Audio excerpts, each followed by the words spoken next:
and everybody else that I'm not worthless. Form a band, make a million fans, I swear it's gonna be worth it. I'm gonna be tough, never gonna be enough, but I really, really wanna earn this. Step to the plate, but enough, and hold on. Is he cool? Is he cute? Is he smart? Is he lame? Is he cruel? Is he dark? Is he drunk with the fame? The rumors start swirling, you wish you could stop it. Break down your washed up, succumb to the gossip. I didn't wanna know just how low you'd go. I didn't wanna know, I didn't wanna know. You left my heart broken, now I'm provoked and I'll show you that I'm so fun. I'm proving you wrong, but it's not fun when you don't play along. Drop to the pavement, knees at the ground. I'll gladly kick you when you're down. I'm so fun, I'm proving you wrong, but it's not fun when you don't play along. Drop to the pavement, knees at the ground. I'll gladly kick you when you're down. Automatically problematic, I'm choking on the shame. Yo, controversy won't get the worst of me, I will play your game. Should've learned my lesson, but you came off so pleasant. The best first impressions, the worst of them. Oh, I've been told that revenge is best served cold. But I'll keep it hot for the poison you spoke. I want you to feel it burn in your throat. I make my biggest moves with something to prove. You got me in the mood, you got me in the mood. So kick me in the teeth, better make me bleed. Cause I'm so goddamn fun. I'm proving you wrong, but it's not fun when you don't play along. Drop to the pavement, knees at the ground. I'll gladly kick you when you're down. I'm so fun, I'm proving you wrong, but it's not fun when you don't play along. Drop to the pavement, knees at the ground. I'll gladly kick you when you're down. I am my own. What's And that was Poison Pop by Q-Bomb. And welcome to episode 22 of Newgrounds Radio, Radio Graffiti. I'm your host, Gens, and today, we have very special guest, Gene Goldstein. Welcome to the show, Gene. Yeah, what's up, man? Yeah. And for anybody that's listening right now, Gene is a professional animator that has worked on a multitude of different projects. And right now, he is currently helming JELLYBOX Studios alongside running the NOXP Kickstarter campaign. That's right. That's what I'm doing. Yeah. I have a web series that I've been doing for the last year called NOXP.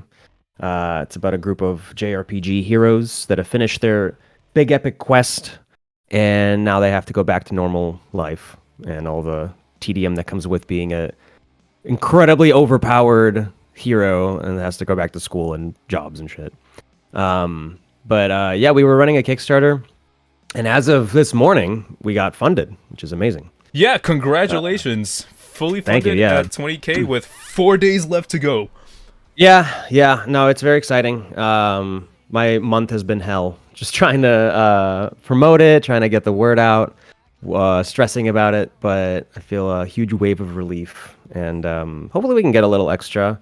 It'll all go to a good place. Because honestly, like, I think anybody that's run a Kickstarter knows that, like, you don't make money on Kickstarters. Like, you basically just try to break even, and if there's a little extra, it'll end up going somewhere. Like, there's always expenses that you don't anticipate. So the goal was like bare minimum for us, really. Yeah, it's something that's very funny because I think a lot of people misunderstand that Kickstarters are specifically there to get the project funded and finished. And profit margins are not usually something to be expected. No, not at all. And also, like, there's a lot of costs that I think people don't understand. Like, first of all, Kickstarter takes a fee, so that there's like, I think it's like 5%, so that's a good chunk. Yeah. And then just the cost of like merch and like all the rewards that you're making and shipping and the labor to ship it all out, like it's a lot. Like I think over a quarter of our budget is just like all of that like gone. And so it's really, you have to factor all that in. So, and I've done a few of these, so this is my third one. So I had the experience, thankfully, and I kind of knew the pitfalls. So, but no, I mean, it did well. Everyone's been really supportive. We've had a ton of people sharing. We announced we had a couple of awesome actors joining the cast. We have Ian JQ doing a voice, and Aaron Hansen, and it's great. I reached out to them, and they immediately said yes, which was very flattering, and I really appreciate their excitement to be a part of it. So it's been fun. It's been stressful, but it's been fun. It's nice to see people rally behind something that I am trying to make. So it's cool.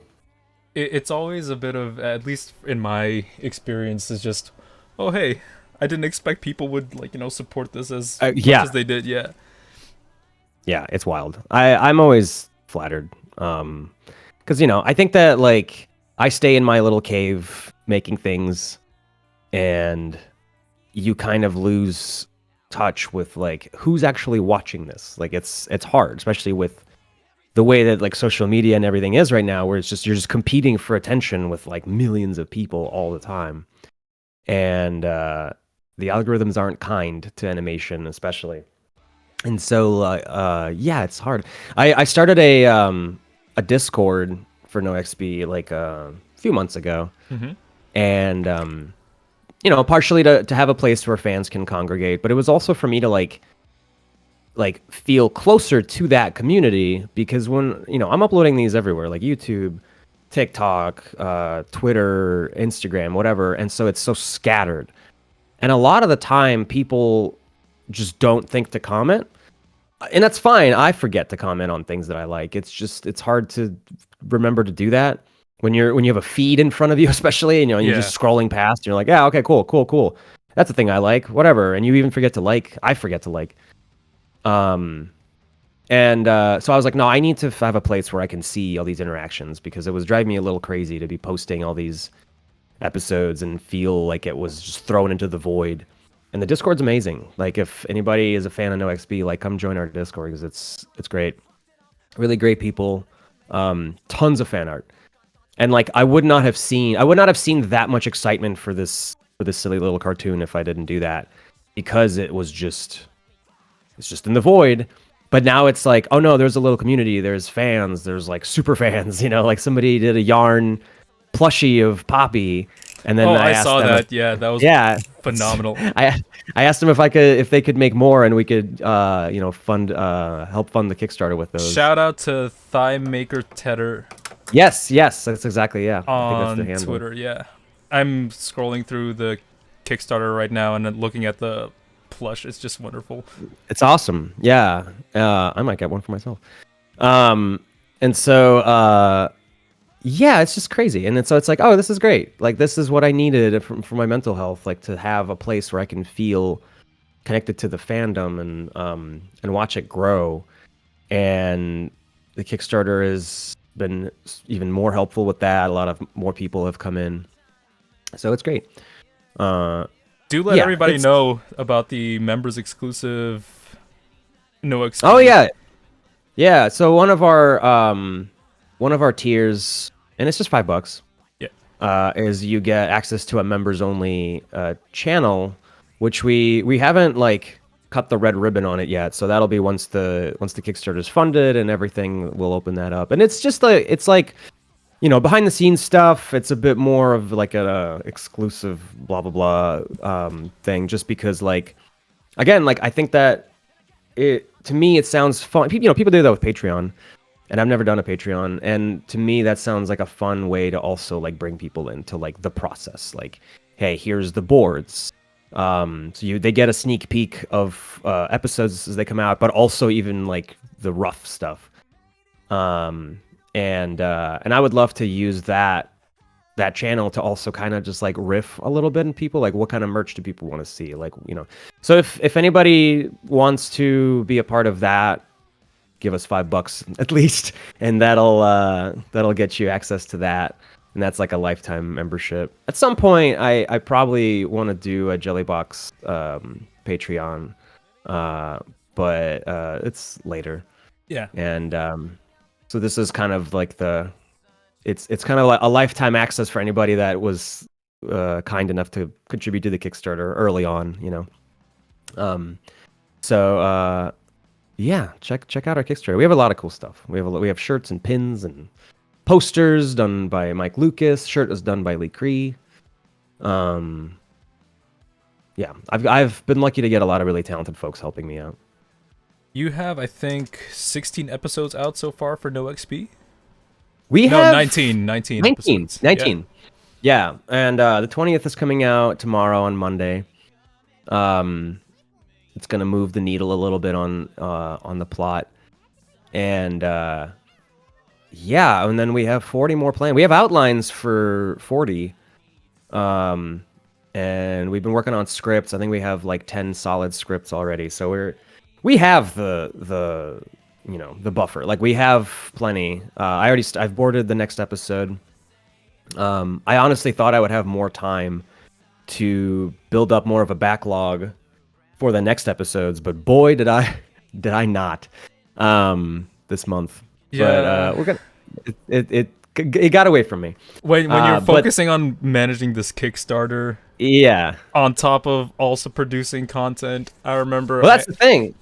Yeah, it's hard. Like, making promos is hard enough. Promos and I've been doing all these appearances on podcasts and streams. And yeah, but the thing is like, you know, and people might not know it, but I know you do, but it's like I also am in a band, so I'm always juggling Q-Bomb stuff. And now, like, I'm trying to get this JELLYBOX thing off the ground, and like, we have counting NOXP, we'll have 4 projects in production and various stages and various sort of involvement. So like, I'm a little busy. That's so, an understatement, to say the least. yeah, it is, but I wish that I was you know, able to do it like professionally full time, but like, you know, it'll happen. I think it'll happen eventually. I'm just kind of laying the groundwork. Again, have amazing people helping me out. My production supervisor Sean Aitchison is great. He's doing a lot of work and helping keep things organized. We have a great social media manager, Malik.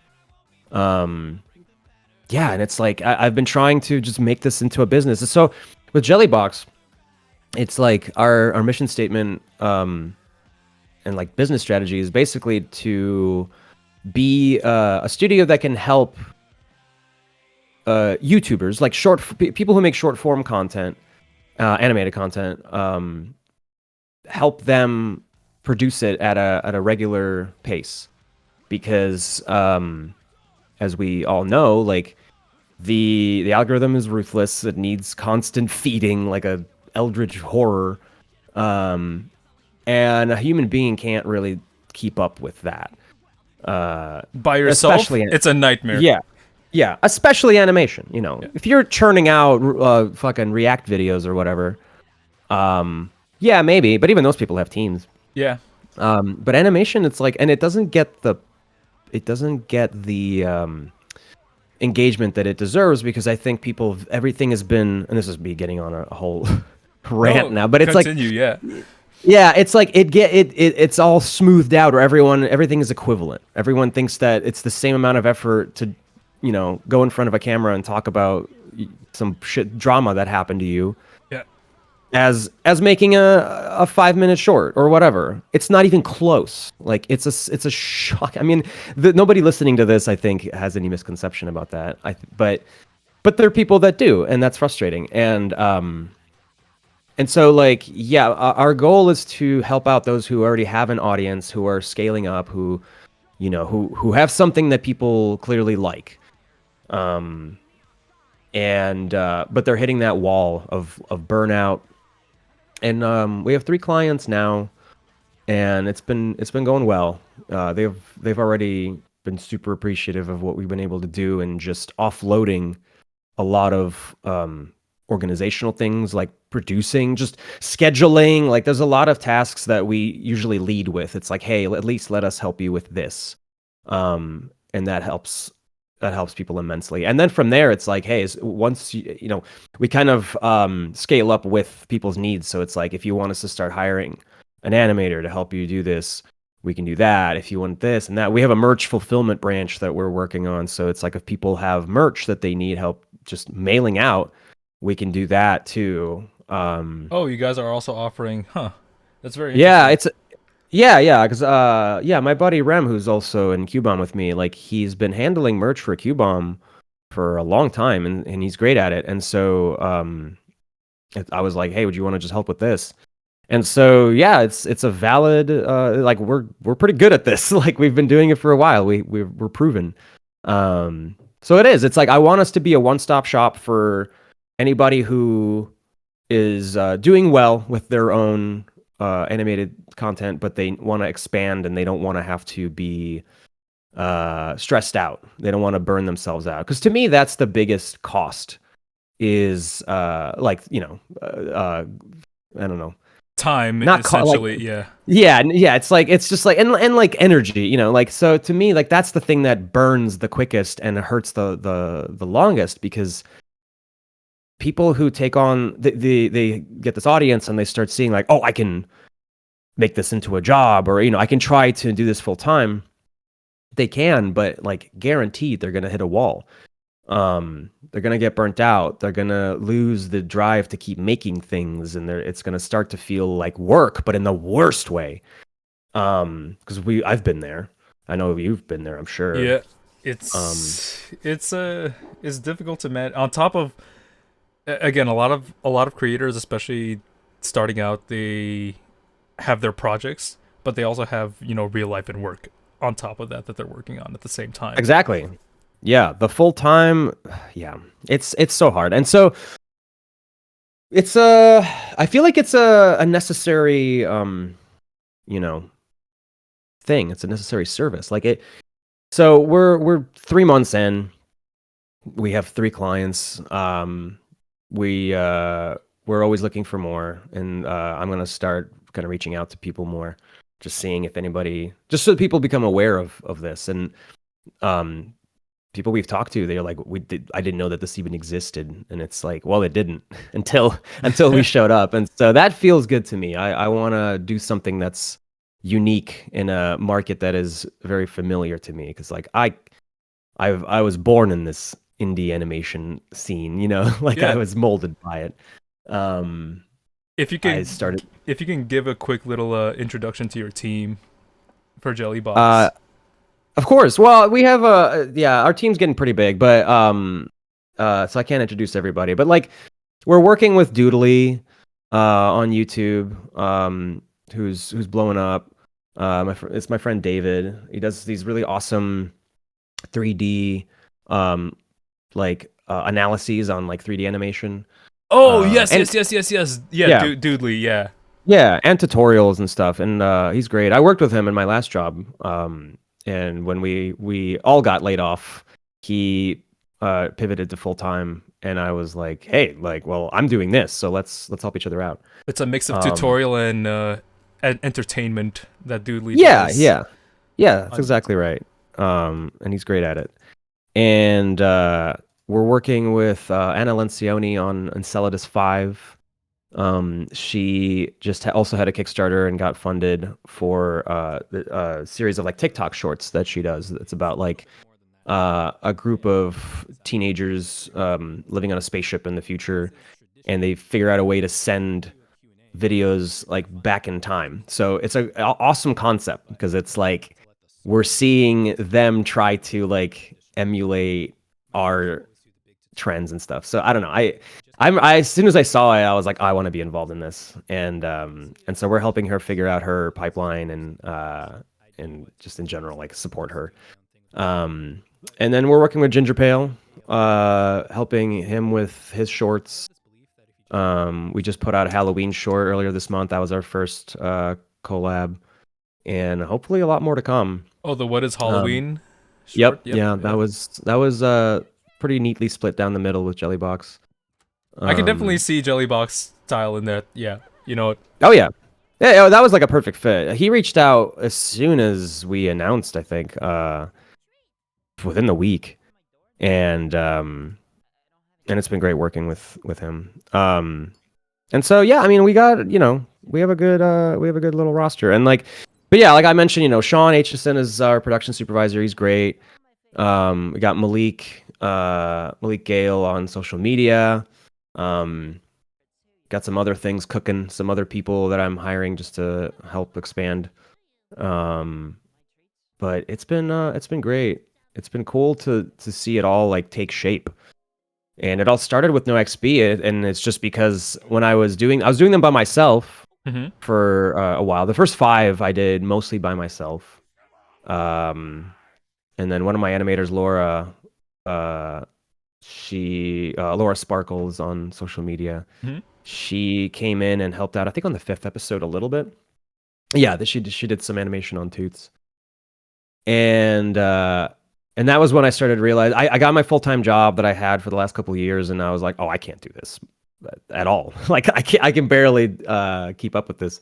So I started working on the next batch of episodes, and the ones that I started are actually the last 5 that we've been putting out. But between that, I started doing the shorter ones. I pivoted to doing these 20-second shorts because I realized that, like, first of all, doing a minute-ish short is just harder. Like, it's just harder to do, especially on a weekly basis. It's borderline impossible. You gotta write it out. You gotta voice act all of it. You gotta take multiple takes. Much. Yeah. But ultimately, it's also just not as engaging. Like, people don't want to watch a minute of animation on their phone. I mean, they do, but it depends on like where you're posting it, and the way I've been trying to do it is through these like Instagram and TikTok sort of thing, and so I had to boil it down even more. So I from now on and going forward, they'll all probably be around 20 to 30 seconds, 40 seconds at most. Like, really trying to keep them to just simple, quick little like. Yeah. I think people misunderstand just how much you can actually do within a short period of time, even like 30 seconds. It's a lot of time. Even Titmouse, they do 5-second days. Yep. Yeah, where they have like they're not all 5 seconds. Some of them are just like a little bit longer than that. But the whole point is just you make something short. You try and like put as much as possible in there, and you can get a lot done in very, very short amount of times.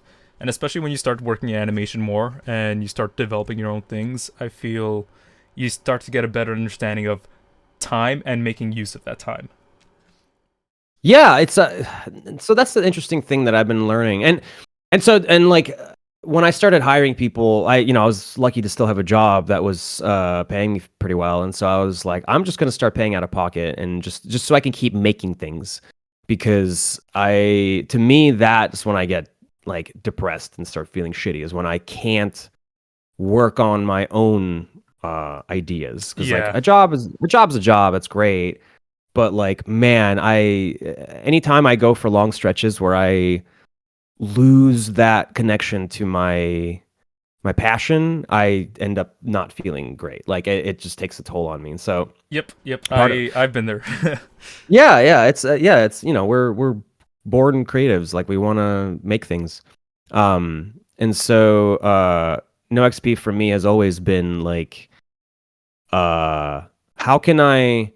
It's always there was a problem that I wanted to solve, and I've been working backwards figuring out how to solve it. And the problem was, how can I have a continuously updating thing to scratch that itch, that creator itch in me, without breaking myself, without breaking my bank, and hopefully something people like, obviously. And so I've always been working backwards from that, and developed it from the bottom up for that. And it was like, okay, well, I have to I'm going to scope down, I'm going to stylize it a certain way. Like the way that it looks is because it's just easier to make. And I wanted to split the difference between like what will look good but also be easy to do, and so that's why it's just essentially one color, because it's the same reason. It's like the reason why Mickey Mouse has 4 fingers instead of 5 is because it was time. Yeah, it saved a lot of time to have from animators having to draw that fifth finger. And I don't know how true that is, but I've heard that a lot. And so, but it's a nice kind of, thought experiment of like, yeah, it's true. When you start shaving away the details in a design, you realize how much time is spent drawing those things, and it adds up. Even something like Ghibli, when you look at it, like they're pretty simple designs. They don't do shading, complex shading. They don't really do, and it's that way they can get more expressive animation. So even on the level of a Studio Ghibli, like they're working with constraints. Like constraints are really, really important to make something good. For any production, what I want to say is for any production, you have to learn how to make concessions with 100%. what you want to convey. Because we don't have infinite time, we don't have infinite money. No one does that. Yeah. Just naturally, we have lives, and lives have limits at the end of the day. So you got to work around those, no matter what. Yeah. It is. It's true, and that's been since I've started getting people involved in the team, and once I've been staffing up for NOXP, I was like, I want to figure out a way to do this scheduling, because it's not like we can't pay people like crazy amounts. We just can't.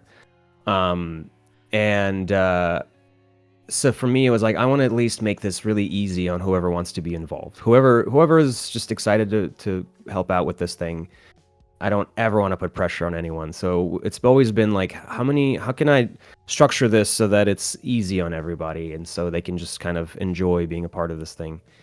And I'm applying those same principles to all the other productions that we're helping with. It's like, it's always about creating a framework in which like people can be a part of a thing but not be stressed out about it. And maybe all studios set out to do that. I don't know. I kind of doubt it. I think that the mentality has shifted. I think that 10 plus years ago, there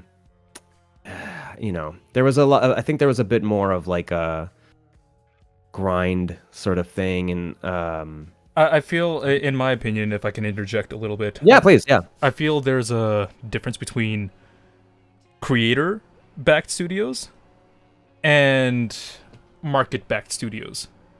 It's true. Yeah. Yeah, I think that's a good creators point. will always care about other creators and trying to, because we get it, we get each other, we understand how we think and what we would want to do, and like, preserving ourselves. Versus, if you're trying to increase profit margins. Right. I've always, you can't do both. Yeah.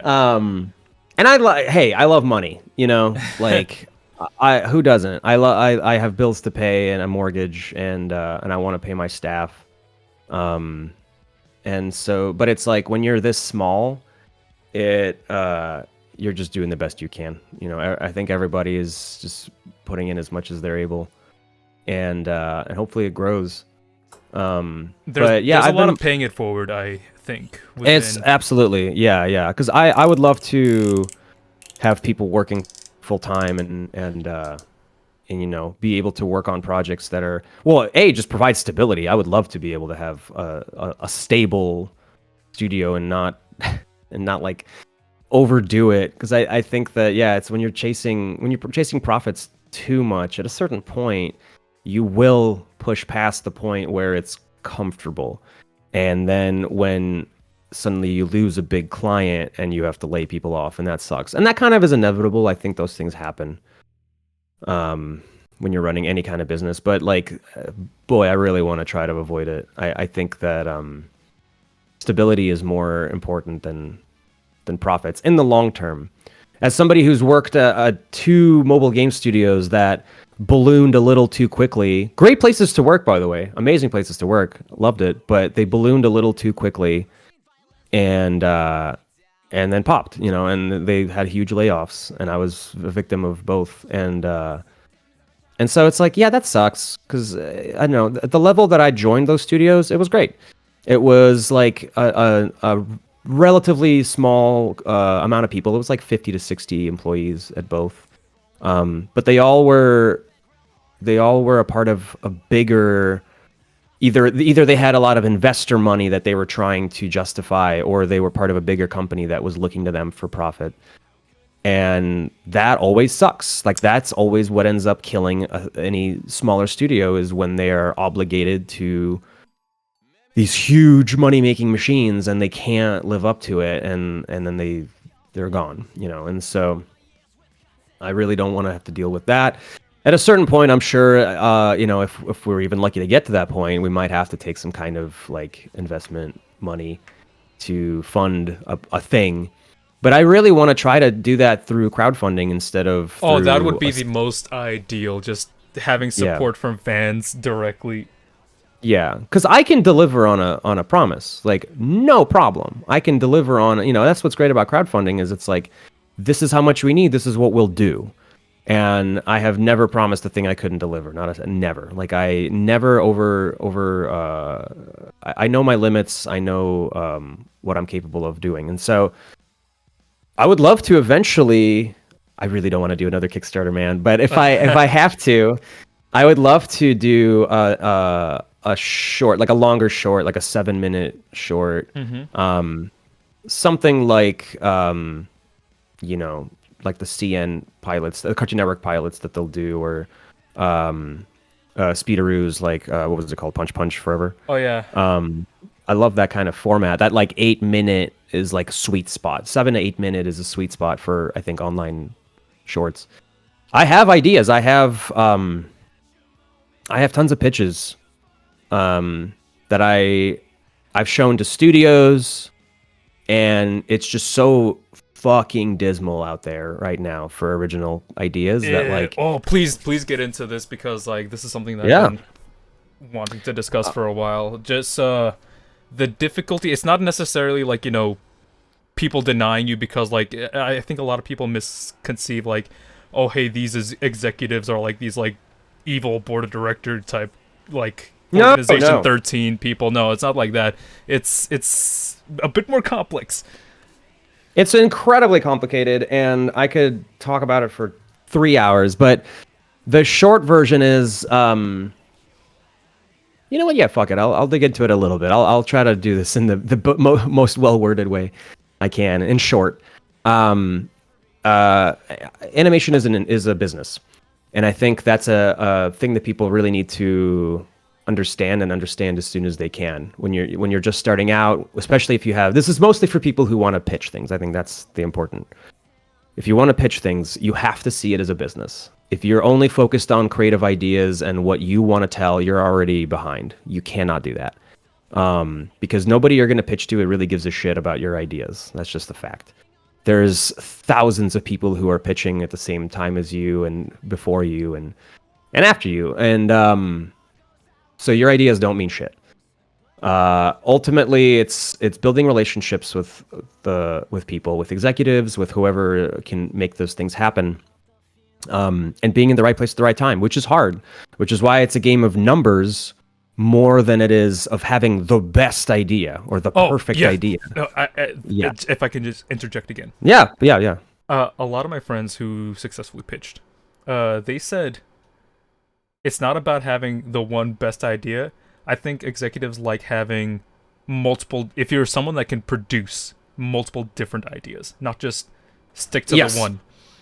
But yeah. It's and that's something I've learned, you know. My journey took me through thinking the opposite, and I had Planet Panic as my like one baby that I was like, this is going to be the best show, and everyone's going to love it, and they're going to get the show's going to get greenlit, whatever. And I do think I made the best show. I think it's a great show. I think in my head it's amazing. And everyone that I've showed the show Bible to, they love it. But that doesn't matter. Like, the short did great. It was the best short I could have made, and people saw that, and I think they loved it because of it. And it's on the official Nicktoons channel for anybody. For now, yeah. And then when it came time to doing development, it's just they are so scattered. They just don't quite know how to handle this new streaming landscape. And that's ultimately what killed it, is they just didn't know where to sell it. They didn't know where to put it. And the big problem with that is that everything runs off of advertising. Everything in the world. But animation as well runs on advertising. It always has. In the 80s, it was, to sell toys. Toy markets, It was toy markets, and there was laws put in place so that you couldn't sell the toy that of the show you were watching. You couldn't buy. You can have a He-Man commercial during a He-Man episode. They put a law against that quick. But still, everything was there to sell toys. And then cartoons became a thing. Somebody told me this like a year ago, and it really reshaped the way I thought of everything. It was Jay Esrajani and Jake Goldman, who were the creators of Boons and Curses, before it got shut down by Netflix, tragically. But they told me this, and so there was a moment where Cartoon Network basically had a really solid deal with Nerf. And I'm paraphrasing this aggressively, but they had a deal with Nerf, and a lot of the cartoons that were greenlit in that like late 90s, early 2000s sort of time was because the toys and advertisers that were paying Cartoon Network to sell their stuff knew what demographic they wanted to hit, and it was boys 6 to 11. That was who they were marketing towards. Right. And so they were like, you need to give us, we will give you money, but you need to have shows that will attract the demo that we want to sell toys to. It is not let us greenlight these shows because boys will like them and we think that is great. No. Will these boys buy toy guns? Will these boys buy toy guns? And so everything that was greenlit was that in mind. And that's why these studios took the shape that they took, where CN was the more for boy channel. Disney was leaning more towards girls because they had more girl products that they were selling. And Nickelodeon is always split down the middle. And, it's not so cynical, because there are people, like you're saying, like there are creative executives whose job it is to find good shows. There's people whose job it is to find the best shows that people will like, because ultimately it still has to be enjoyable. But that's where the intersection of art and commerce happens. There are creative executives who are there to find the best ideas and work with the best people. More importantly, not even ideas, to echo what I was saying earlier, it's about finding the right people. And back in those days, they were finding like indie cartoonists who just had good ideas and offering them a show, like my friend Jonan, made Invader Zim. Like, he was just there at the right time, and they were like, hey, you have interesting ideas, let's make a show. And then they grossly underestimated how fucked up of a show he would make. Yeah. But that's how it goes. And then there are executives above these creative executives who don't really give a shit about the shows. They're looking at those demographics, and so they're communicating with their with the presidents and the vendors and the advertisers to try to make sure that the kinds of shows that are coming through are doing well. They don't care how good the shows are. They want to know if they're doing well. And if a show is doing well, it doesn't matter what people online think, what adults think. If it's getting numbers with kids, then it's a success. Yeah. If it's selling toys, it's a success. If it's hitting its target. Yes, that's what a success is considered within like not professional, but studio animation at the very least. That's always been a thing with Steven Universe, interestingly, is that it never really did that well. It didn't sell well. But it was so beloved that they kept it on TV, which is a blessing. Because it honestly would have been cut a long time ago, I think. And that would have been terrible, because it's a great show. But sometimes, studios are merciful and they kind of just let things play out. But it's pretty cutthroat. Yeah, what are you gonna say? I was gonna say, for Steven Universe's case, I think they were thinking more long term versus short-term profit gains, but like more long-term, like, hey, this is a legacy show that we can have to our studio, to our name.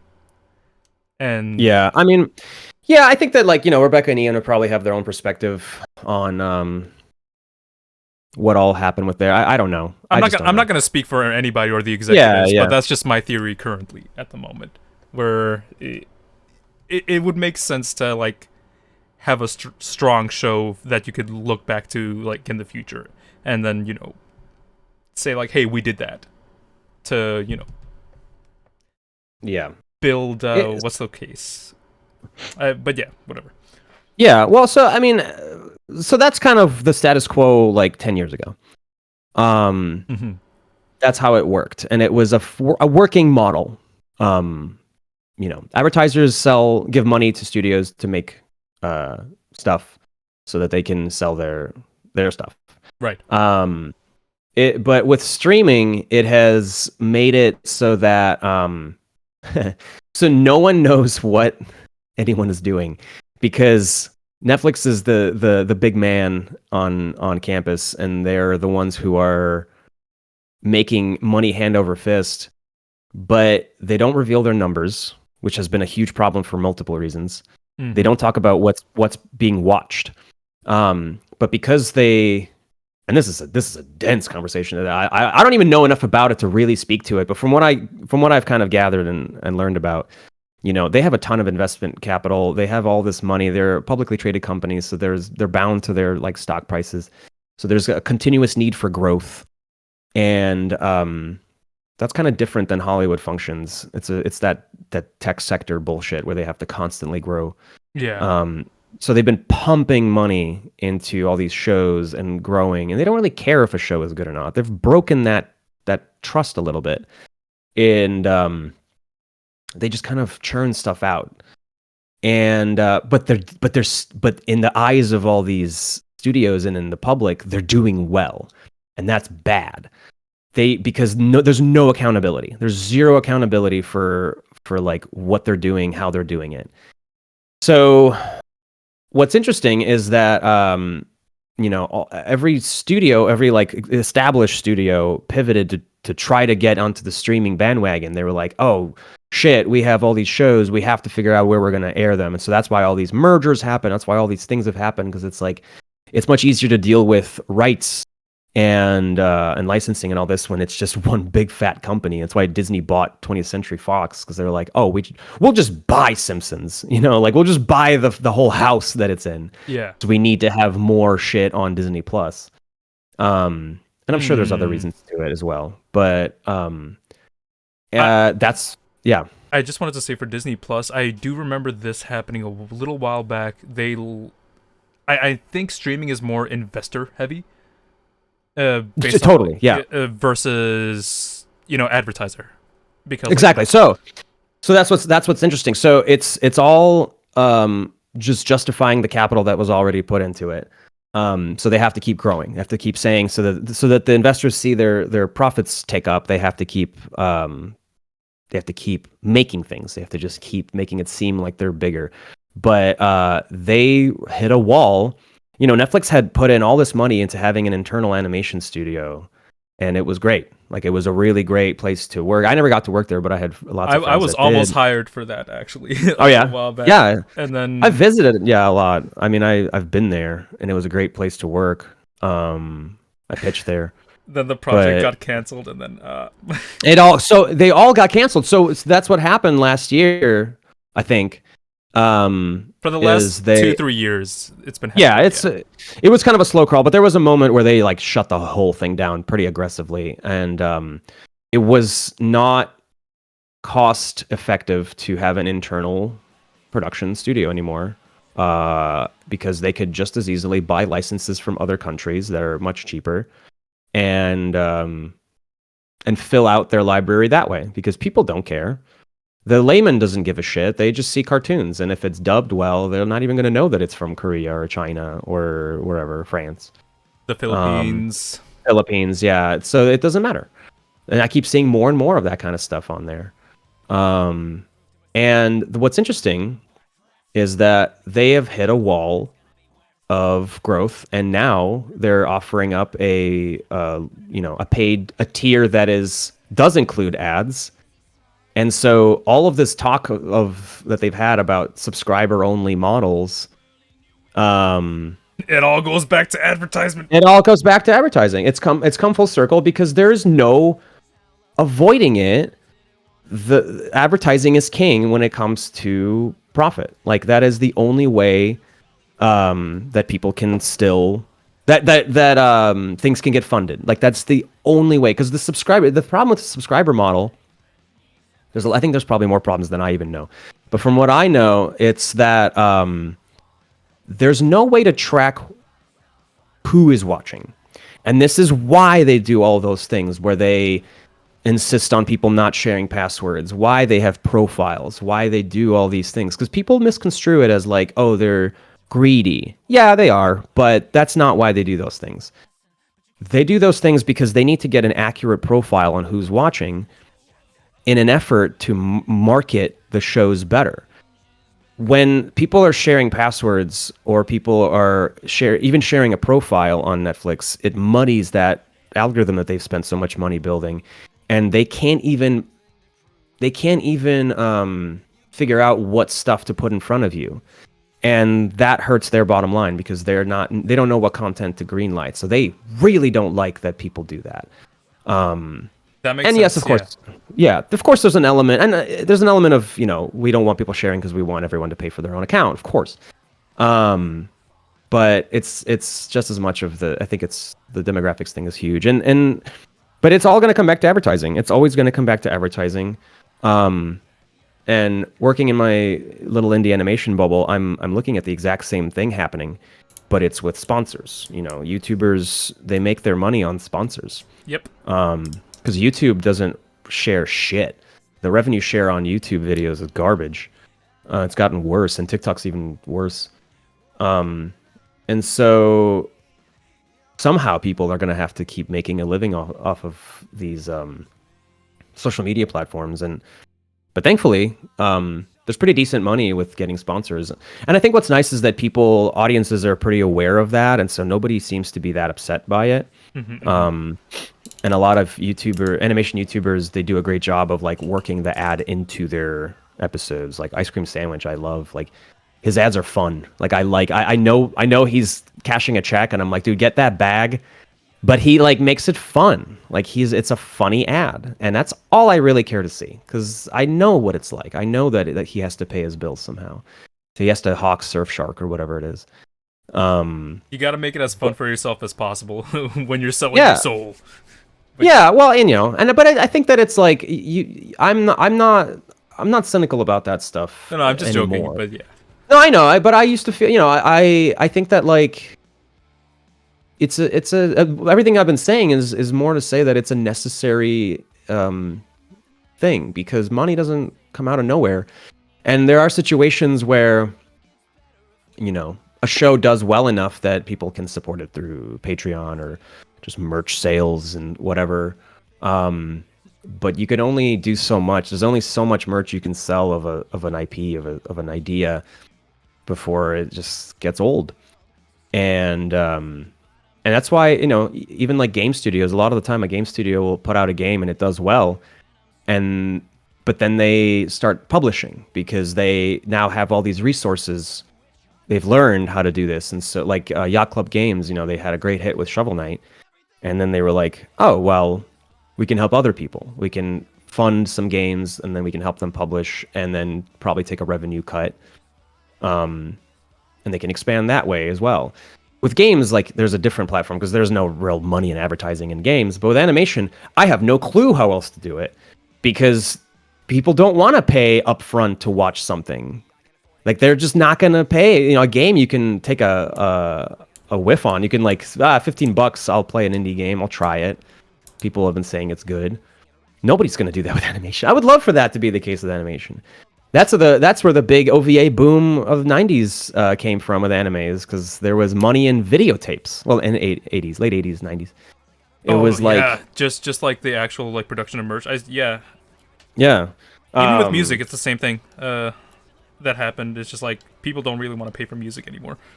But Yeah, 100%. So yeah, it's not a great time for any media. The internet's really ruined a lot of things, but I think that like ultimately it all circles back to people are still gonna want to watch things, and advertisers are gonna want to make money, and that will never go away. It's like death and taxes. There's always going to be ads. So to me, I think that's kind of the next path, and that's what we're hoping to try to figure out with JELLYBOX and NOXP and everything. It's like it's more about kind of trying to figure out how to do what the big studios were doing, but on a smaller scale. Because they've done it before, so somebody's going to have to do it again. Somebody's going to have to be there to make originals, but there has to be a way to actually fund this stuff, and it can't always be crowdfunding. So some of it's going to have to come through sponsorship money and other ways. So we'll see. And and the crowdfunding thing is great, and I'm so stoked that the NOXP Kickstarter happened, but it's like I just don't want to keep asking people for their hard-earned money either. That's like the other side of that coin. yeah, And that's where that's where sponsors come in, because it's like, well, if this is already a successful business and they're willing to spend money to promote their thing, great. That's not, at least I'm not taking somebody's lunch money, So it's tough. It's like it is really tough to do things independently. It's tough to do things on a big scale often. Yeah, I think that more people just need to be educated on that's why I was happy to info dump all that, because I think that when somebody's getting into wanting to make their own stuff, obviously focus on the ideas, worry about making it good. But I think the landscape that we're in, you have to be smart about it. You have to think of it as a business, and when you're pitching, you have to kind of not spell it out when you're pitching. You shouldn't do that, but in the back of your mind, think about what is the landscape, what is the studio looking for, how can you present this present this idea in a way that is compelling. I always think of it this way. I when I pitch stuff, I think of how would a mom in the Midwest perceive this? That to me is like, does this idea boil down to in a way that like somebody could understand this? Or I'll say it's like the Netflix description. It's like if your idea can be explained by and understood scrolling through a bunch of other shit, then maybe you have something. If you have to write more than a sentence, more than a log line to explain your idea, back to the drawing board. Like you have to, it can be a complicated ass world and everything, but you have to figure out that tip of the iceberg that it makes it incredibly easy to understand. Like you have to find a hook. It's that's something that like after a while, after working on something for so long, you just naturally will just develop like the super baseline, especially like when you're for me, it's just like, imagine you're discussing this to like a family member that has no interest in anything, and how do you describe this as simply as possible for them to just like be like, oh, I get it. Like yeah, it's tough, and that's a hard thing to do. That is a hard thing to do, and it's taken me like 15 years to get even remotely good at it. But I really feel like in the last, God, I don't know, 3 years. Honestly, NoXP was a huge. I think NoXP really helped me break out of a bad, like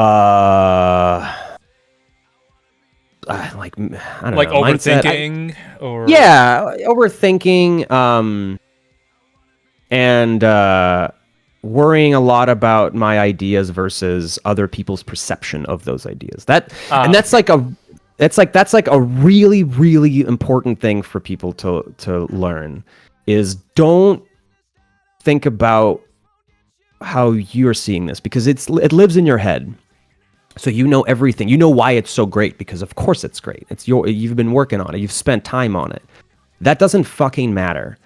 What you have to think about is how people are going to perceive it for the first time, and then the second time, whatever. So it's like, that's the challenge. The challenge is in figuring out how to get other people to care and connect with your idea and give a shit. It was something I learned with music too. It was like when I started writing songs, I was always about how would other people want to engage with this. Like when I write stuff for music, I think I talked about this when we were doing our other interview, but like it's more about I write very visually, so it's like, how will I perform this song on stage or whatever? It's like, what's the visual of this? When we did Poison Pop, I came up with the music video before I came up with the song. It was backwards, but it helped me figure out the beats for the song, because I was like, okay, and then we're going to do this, and then it's going to be this, and then I perform it like this, and then I switch to this singer. That could be a good method for some people. Like, if you're struggling with, whatever method you're working on, starting from the beginning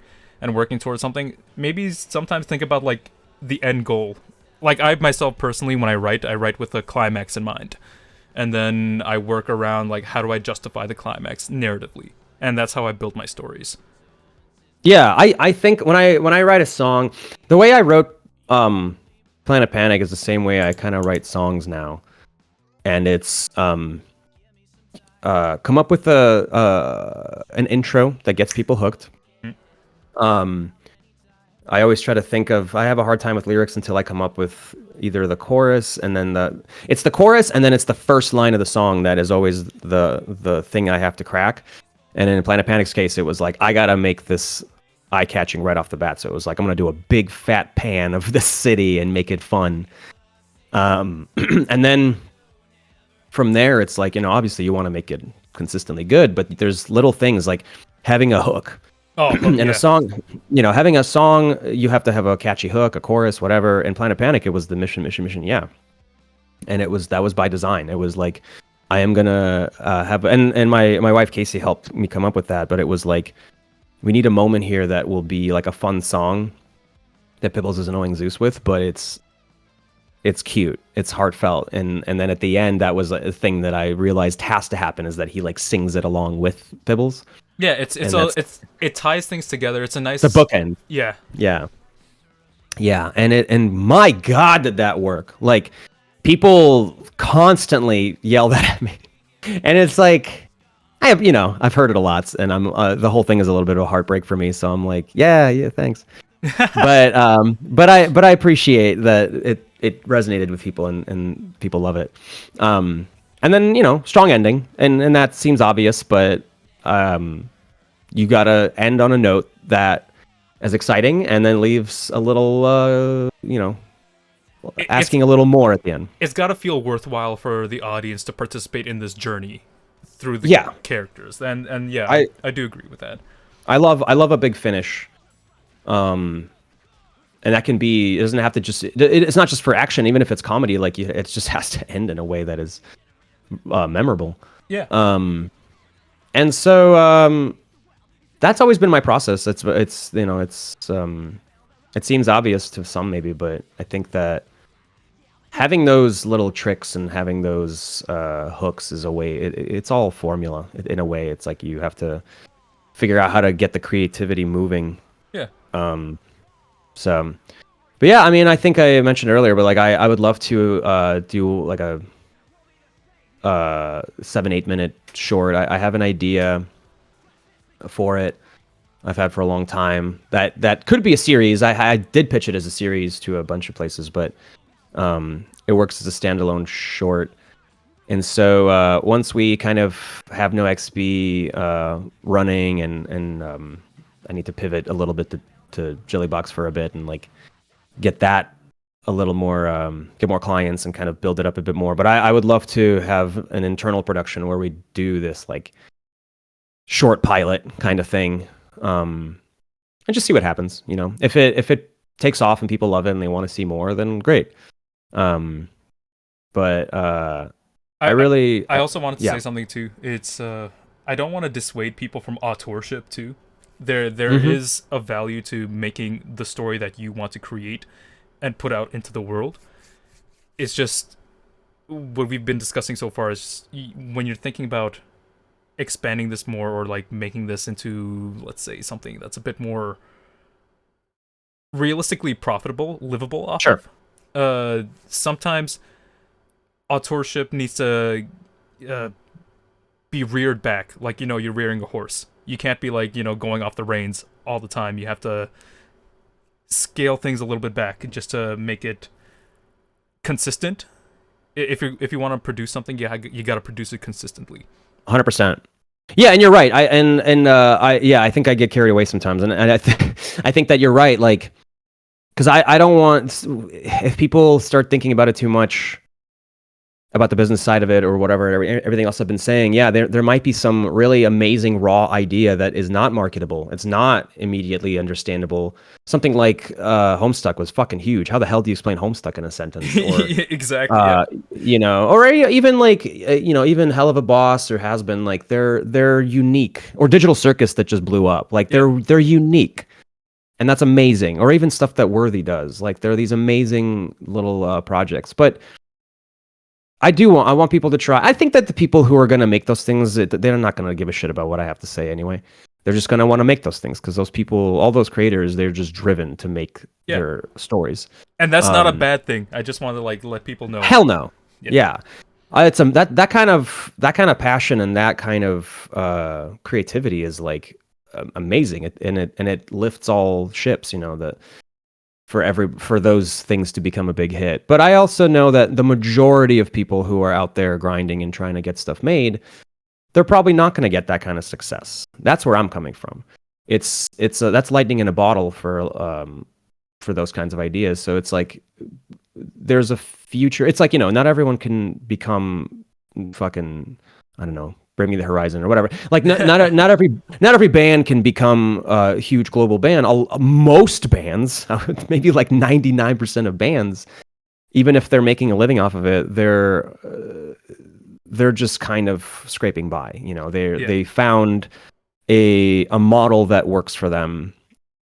Be it touring, be it merch, whatever. They're just scraping by, and they have to listen to the sort of what their audiences are saying, what the market wants, et cetera, et cetera.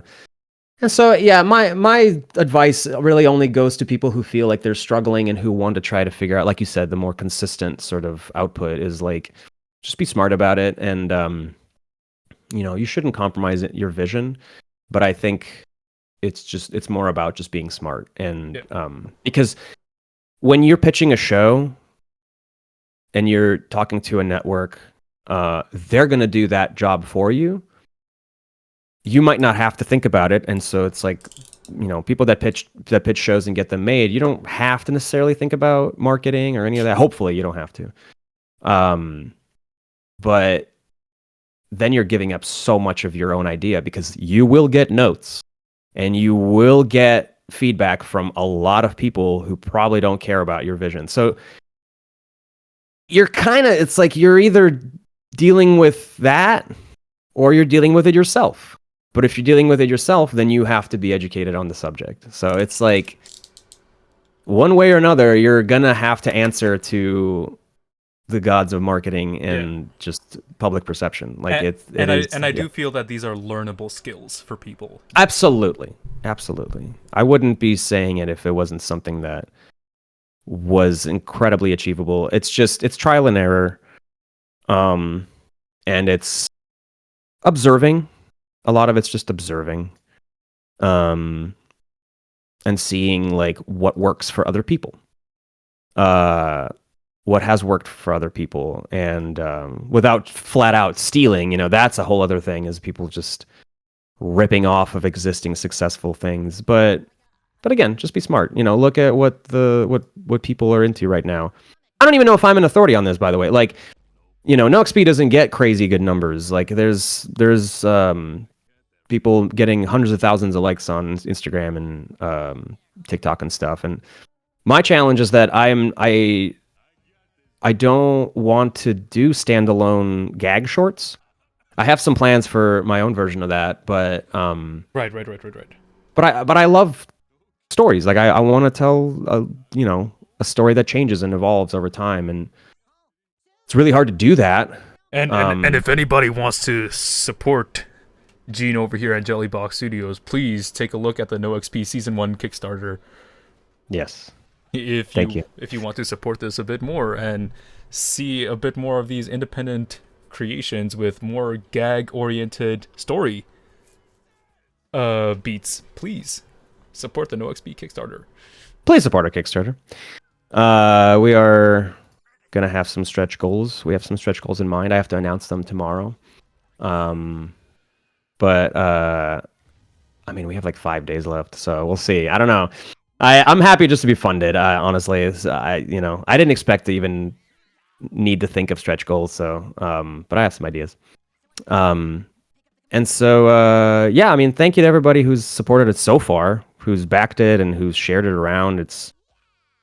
There's no way that we would have been able to keep it up if we didn't get this funding. Honestly, I don't know how. So now it's like a huge relief for me, and we'll be able to keep doing this for a year.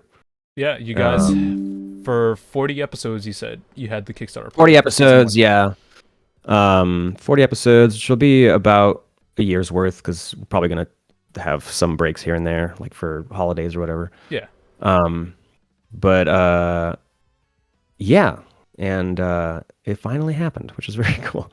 Yeah, no, again, I'm super happy. Again, I woke up today, I saw it Thanks, fully funded. I was like, whoa, hey, congrats. That's really nice. Yeah, I woke up to that, and the whole crew was already like popping off in our crew Discord, and I woke up like, what the fuck is going on? But it's very cool. So yeah, but yeah, I mean that's my big rant and ramble about the state of indie animation and TV animation. Yeah, it was very hopefully educational. I did learn a few things today, like listening to you talk about it, that like I wasn't like considering. Specifically about Netflix's shift to like the advertisement model, because I don't have Netflix is the thing. I'm sorry Netflix if you're listening, but like they're crying. But yeah, with all their billions. The whole advertisement element angle of it, and it's just very, very interesting to see that things are just shifting back to that focus, despite streaming trying to go for something else. And I'm like, huh. That's very interesting. Full circle, man. Full circle. So we'll see. I am curious to see what happens with all the streaming models. I think that you can kind of feel a slow return back to how things were in some way. I think cable's dead. But I also don't know if the way that streaming was going is sustainable. So we'll see. But creativity doesn't stop, ideas don't stop, people don't stop. Yeah. And so I guess what I want to finish with is like everything I've said, all the advice I've given, like ultimately like the hardest thing is to just keep making things. And that's the first step. Especially when you're starting out, if you bog yourself down too much with the business side of it or whatever, that's just probably going to hurt the want to make things. Yeah, that's wonderfully put. Yeah, and I didn't give a shit in my 20s, and that's great. I shouldn't have. I don't regret any of that, because I got to make comics, shorts, all kinds of stuff. And I never really worried about any of those things. I just wanted to make things for fun. Some really amazing projects happen when people just make things for fun. Yeah. I think why everybody started pursuing art at all in the first place is because there was something that they enjoyed out of seeing art and animation. And that's always the baseline of any creative endeavor. It's just the joy of doing it. Yeah. And then afterwards comes the reality that you gotta like consider. Yeah, that's exactly it. That's exactly it. Yeah, like my big long rant on advice is for the people who are ready to take that next step, and they have been doing it for a little bit, and they're like, well, what now? Like, how do I turn this into a business or an income? But when you're starting out, man, just make things, and make things small. I always talk about this, is like you got to make things small. Like start projects that are achievable are the only way to keep going, so that you can give yourself the satisfaction of completing. a thing. I tell people all the time, just make something that can get finished. Yeah. Finishing things will do way more for you than toiling away at something forever, no matter what. 100%. It's I've fallen into that trap many times.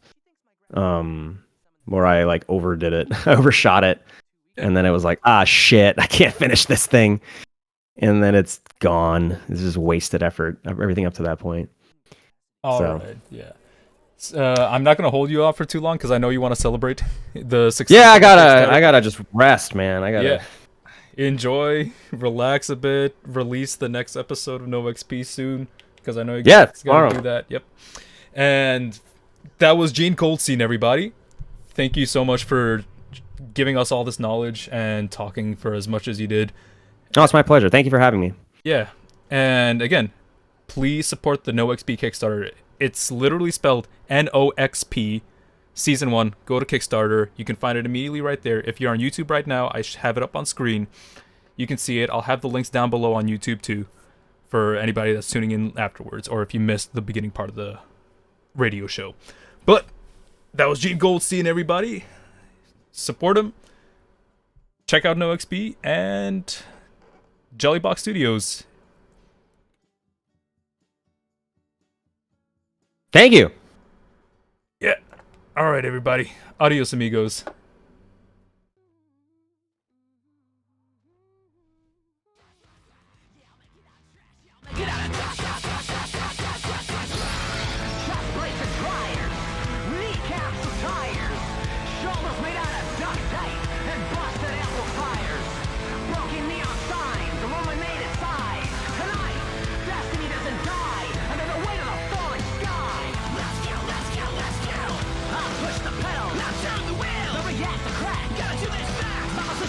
We only got one shot. Blood drops and bullets are gonna stop. We'll be driven to the garbage guy. Pollution has become our new best friend, so come on. Reduce, recycle, finish. Gotta save the world, it's nothing but cost.